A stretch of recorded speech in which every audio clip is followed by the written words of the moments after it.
Cheers, boys.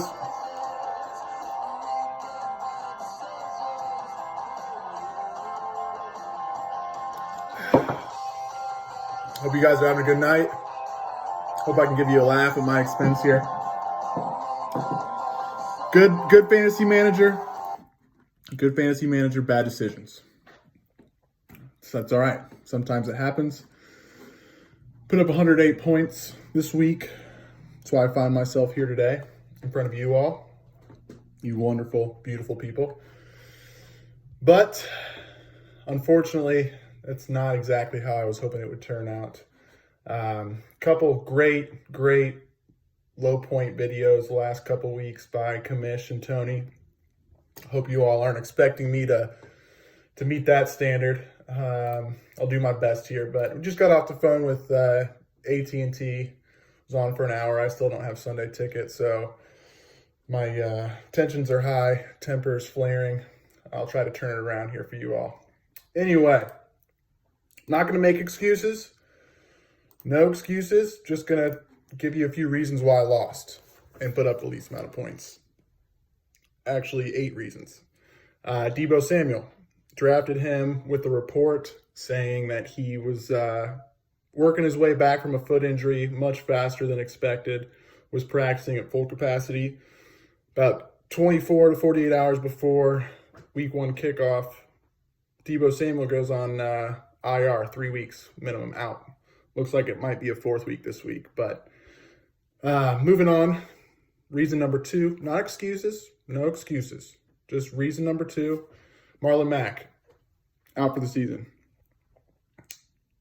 Reasons 3 through 8 include Phillip Lindsay, Devontae Adams, Deshaun Jackson, Ryan Tannehill, and Chris Boswell, now all expected to miss at least 1 game so far this season for me. Tough to win when you got 8 regular starters who are it's 7. 7 starters who are not available for at least one of the first 3 weeks of the season.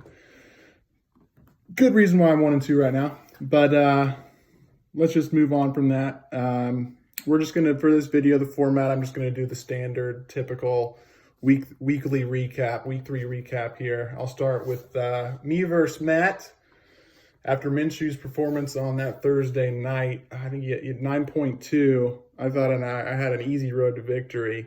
Josh Allen pops on my squad for 39. But not so fast. Matt's team, creaming my jeans. That's my favorite team name, by the way. A+ team name there, Matt. Russell Wilson goes 46.8. Austin Eckler, 31.3. Enough said. Taco gets his first W. I lose my 2nd straight. I go to 1-2.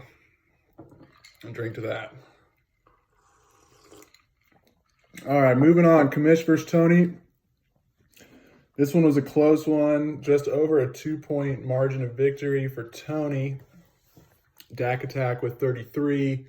Derrick Henry finally gets it going with 27.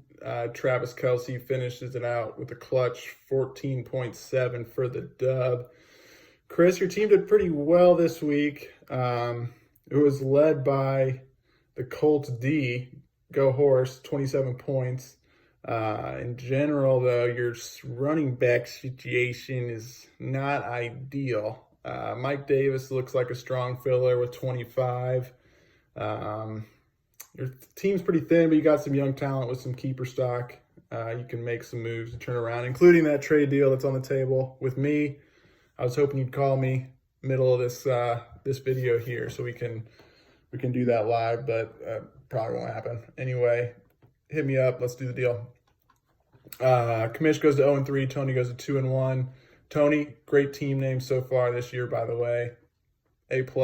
I like Cry Me a River more than the new one, whatever that is, something about Kelce, but I like them both.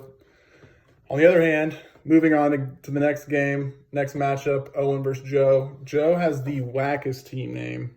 Lamar Jackson, 0 creativity, simply the name of his best player. Come on, Joe, let's put some thought into it. We can do better.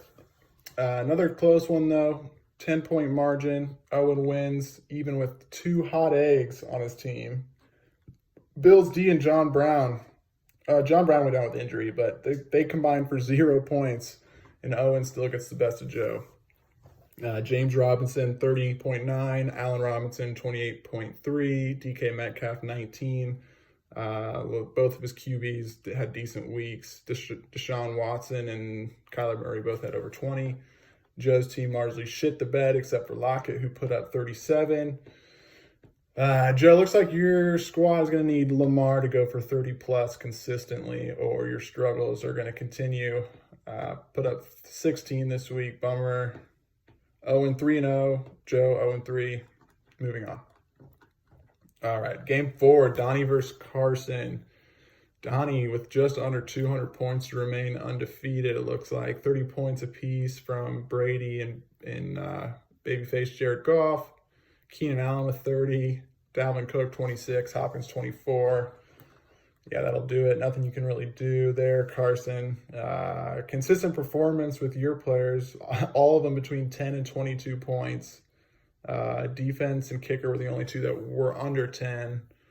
But you put up 160. Losing with 160 is never fun. Strong performance, though. Game 5, last but not least, Joey versus Connor. Two great-looking teams here, I must say. Two strong fantasy powerhouses here. Joey got the better of Connor here. No, Connor got the best of Joey. I'm sorry, 189 to 172.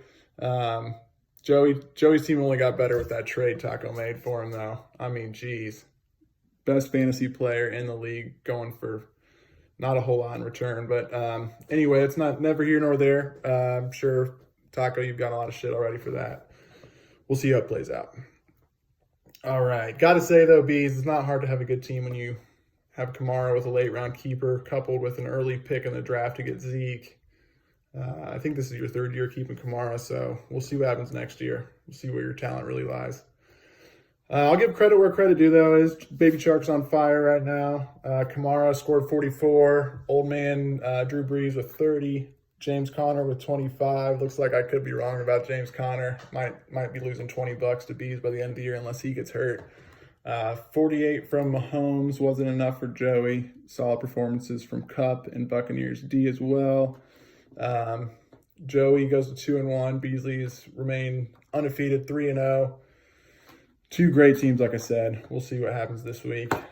Beasley, Colts versus Bears this week, $20. Let's go, horse. We're going to get the dub. Cheers, boys.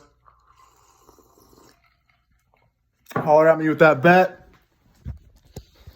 Bees, $20. Go, horse. Eat my ass, boys.